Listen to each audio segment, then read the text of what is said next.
Jazz close to adding an assistant. Enes Kanter continues to work, work, and work. Maybe as fans, we shouldn't be so set in our ways. And whose rebuilding models are they? Plus, the biggest disappointment in Jazz and NFL's underway. It's all next on Tip Off. Boom, boom, boom, boom, boom. Sorry for the delay, but this is kind of the funky way my brain works. Boom, boom, boom, boom, boom, boom, boom. See, if I get up at 6 and I do it, I have to get it done by 7, and then it's always done. Boom, boom, boom, boom, boom, boom. But the minute I don't get it done by 7, I get the kids out the door by 7:40, and then I sit down and I try to make it perfect, and I never stop prepping for it, and I'll never record it. Boom, boom, boom, boom, boom. So I finally started recording.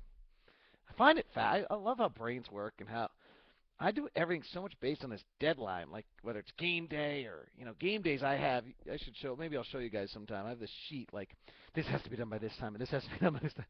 And I admit I'm nutty, and I'm also one of those who can't ask Bowler Jack. He knows about this because he got about a 2 a.m. in the morning phone call once. When we're on the road, I have to write out like at this point of the day this is going to happen. At this point of the day this is going to happen. At this point of the day, like that's how I work. Like yoga, prep, and specifically what the prep is, lunch, workout, whatever it is. Okay. And one day we were in Memphis and we arrived late, and I didn't know it was when Bowler and I were splitting the radio show. I didn't know who was doing the show, so I couldn't fill out my sheet. It's like 1:30. I call Bowler. He's like, "What is up? Why are you calling me?" And I was like, "'Cause I need to know who's doing the show tomorrow." He's like, "You couldn't have called?" No, actually, I couldn't have gone to sleep. I'm crazy. So anyway, I don't know why I share these things with you, but I just did. I hope everyone's well. So yeah, I've just been reading a bunch of stuff and finally decided stop.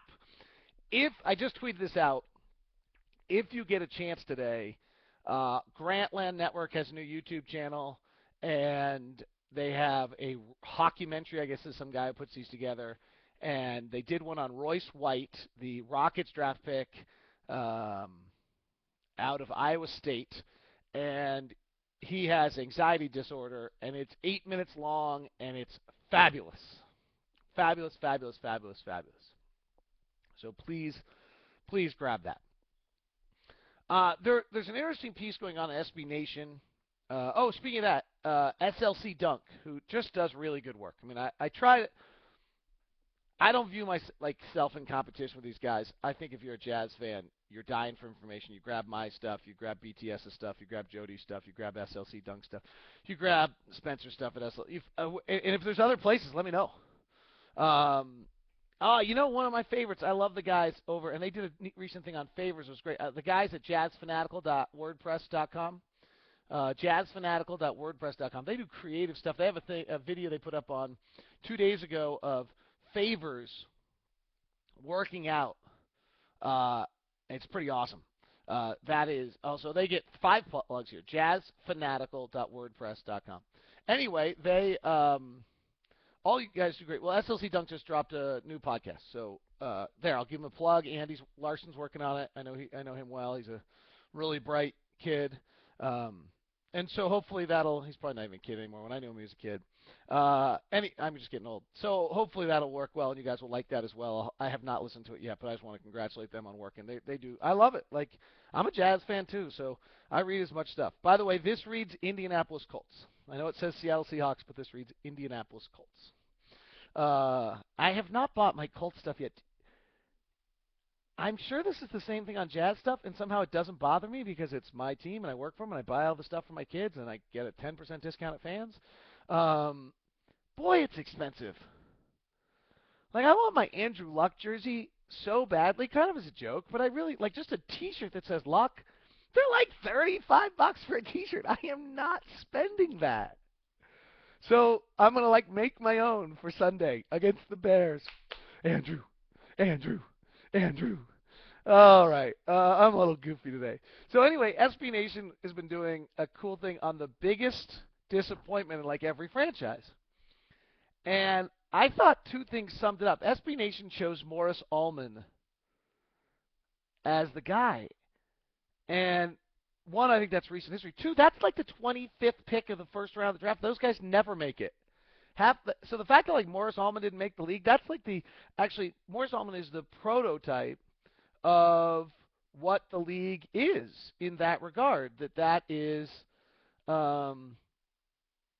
that's who doesn't make the league. That's not surprising in any way. That's not a disappointment at all. It's kind of like the flip side of this. Ostertag's one of the better draft picks of all time. The guy to me that's the biggest disappointment in Jazz history. One I would say, but again, this is a late pick, and more I would say this is out of injury. I would have gone with two guys: Raul Lopez, though that kind of led to Darren, and the other one, really for me, more than anyone else, is Chris Morris. The Jazz made two trades back in the Stockton Malone era that I thought really were the trades that were going to make the difference. And the first one was the Jeff Hornacek deal, and it certainly was. I mean, it was a brilliant deal. And the next piece was the hope to get this spot-up shooting, three-point shooter who could really bring something. And the numbers are so different in that era than this era.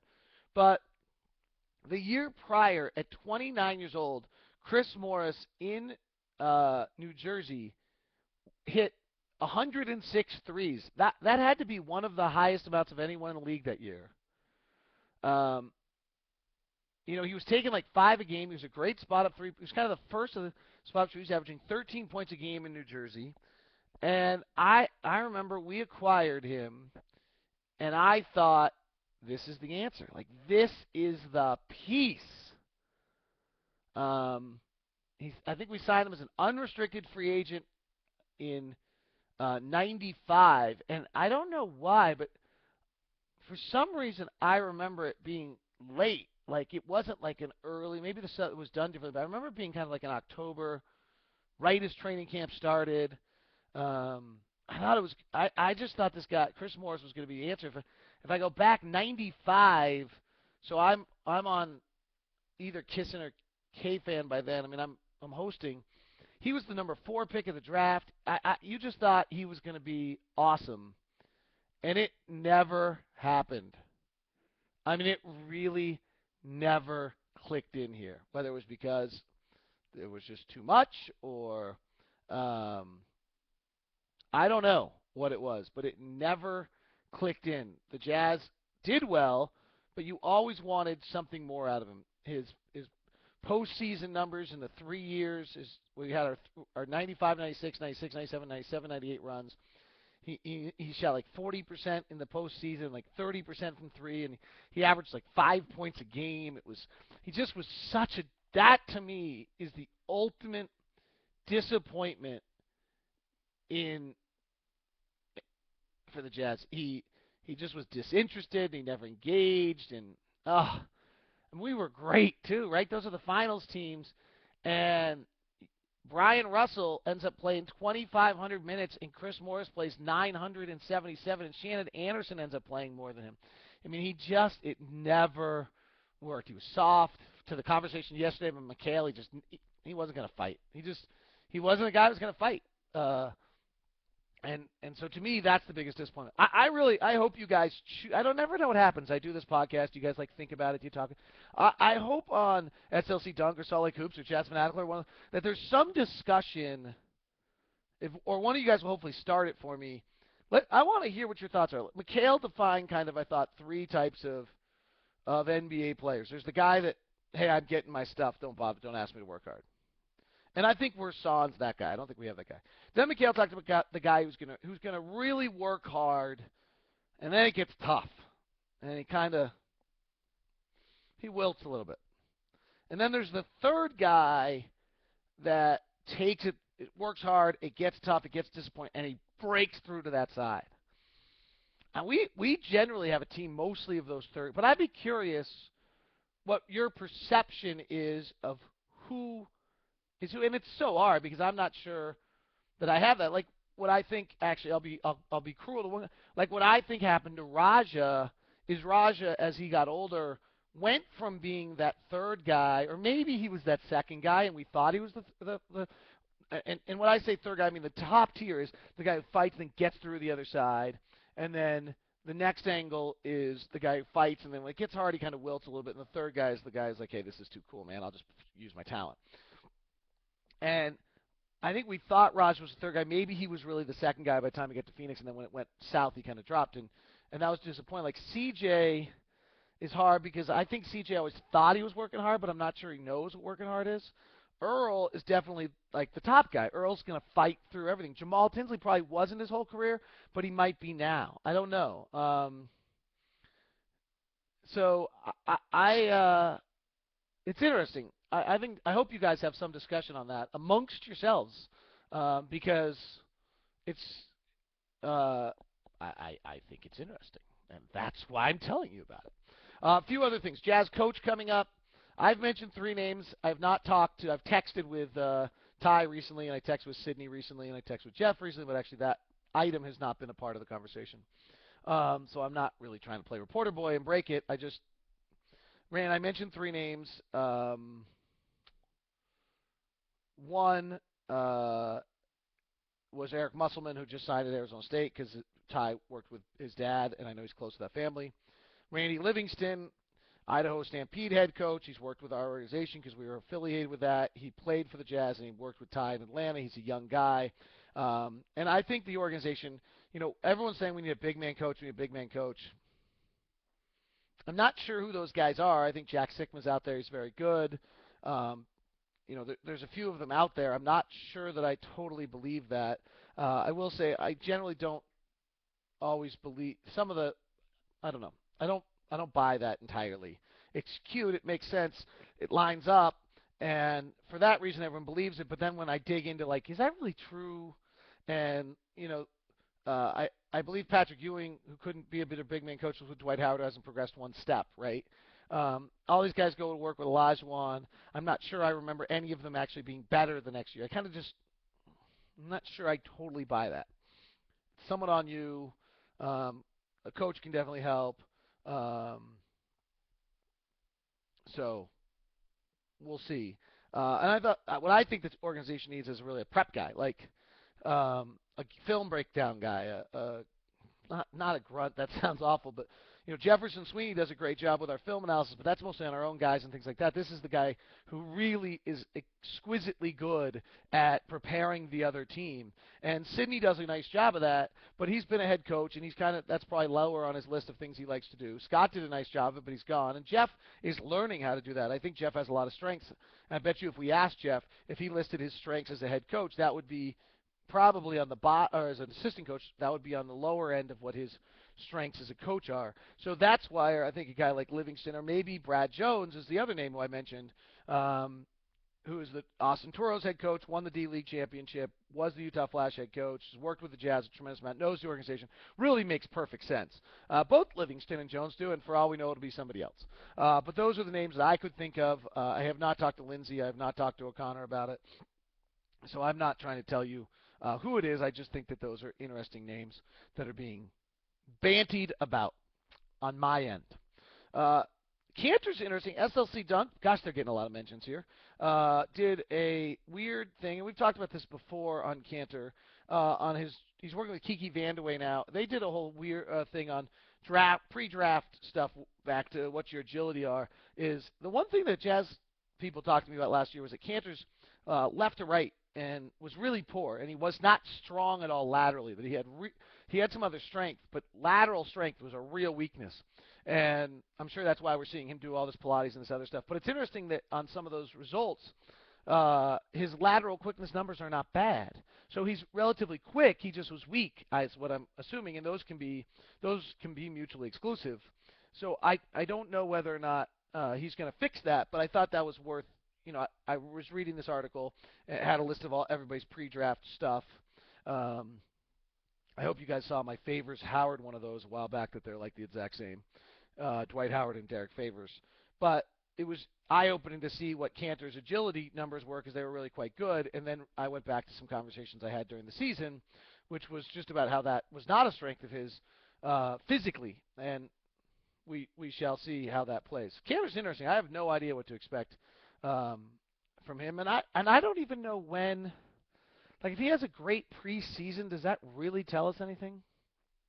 Because it's preseason. I would suspect, at this point, I would hope that when Kanter's going up against second-tier guys that he's better than them. I would hope that My goal for Kanter this year would be that when he's on the floor against a backup, he's better than the backup every night. That the Jazz have an edge every single night when they go bench to bench with the bigs. Think about the edge the Jazz are going to have.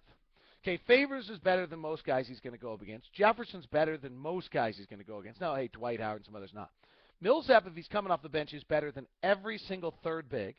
And Kanter's better than every other fourth big. They're above average to average at 1, 2, and 3. Randy Foy's better than most guards coming off the bench, and Alec Burks could be on the high end of guys coming off the bench in that regard. Can we get to October 1st? Please? Please? All right, last thing. Gosh, I was going to talk some NFL. I never get to it because I just babble. Reggie Miller goes into the Hall of Fame this week.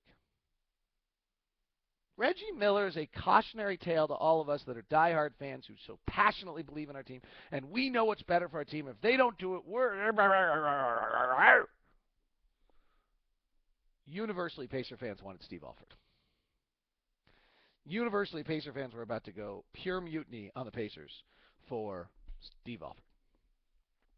All right, final thing. It was an interesting article. See, I told you I did all this reading. I have too much prep. I'm better off if I just don't do this. It was an interesting article that was written in regards to the Toronto Raptors. And they talked about the 3 rebuilding models that exist in the NBA. And they didn't talk about us. And I was kind of, that happens. But their models were obviously the Thunder that everyone talks about, where you just go to the bottom of the barrel for 2 years and hope you get very, very lucky in your draft picks. The secondary one they talked about was the Grizzlies, who frankly were bottom of the barrel for 2 years as well at 3 years. I kind of feel like the Grizzlies are Oklahoma City's model. They were 22 and 60, 22 and 60, 24 and 58. What misery for 3 years. And they have now built themselves up to be a 51-win team. And then the third one they talked about was the Pacers, who were 9th and 9th in the East, then 10th, then 8th, and then last year broke through at 52 wins. And I kind of think that's who we are. That if you take us after the trade of Darren, we were what? We missed the playoffs, and so we were 9th or 10th. And last year we were 8th, and this year I think we'll be 6th or 7th.